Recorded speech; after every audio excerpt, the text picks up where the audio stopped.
Cinderella सुबह के सूरज जैसी रोशन और दिल की उतनी ही नाजुक थी जितनी फूल की पंखुड़ी। मगर किस्मत ने हमेशा इंसान को आजमाया है। एक दिन ताजिर की बीवी सख्त बीमार पड़ गई। उसने अपनी बेटी से कहा, बेटी, हमेशा अच्छे काम करना, चाहे लोग कुछ भी कहें। ये कहकर उसने आंखें बंद कर ली।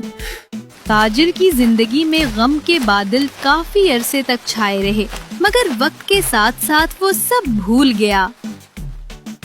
और कुछ सालों बाद ताजिर ने दोबारा शादी कर ली, इस ख्याल के साथ कि अब घर में कोई ऐसा होगा जो सिंड्रेला का ख्याल रखेगा।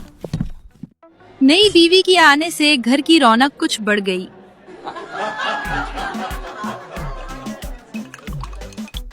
वो बज़ाहिर नेक और खुश मिजाज लगती थी, मगर उसके दिल में गुरूर और हसद की आग छुपी हुई थी।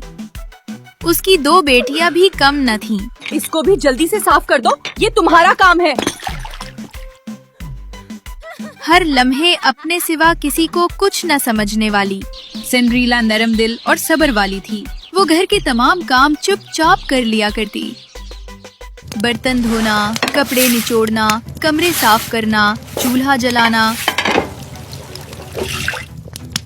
एक चूहा जो कि दुखी सिंड्रेला का दोस्त बन चुका था, हमेशा उसके पास रहता जब वो साफ सफाई करती या बर्तन धोती।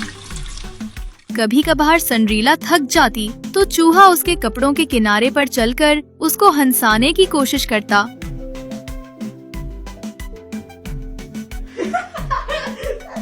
और जब सिंड्रेला हंसती तो वो थोड़ा सा भागकर वापस आता और उसकी छोटी छोटी हरकतों से सिंड्रेला के दिन के सारे गम कमरा से बाहर निकल जाते।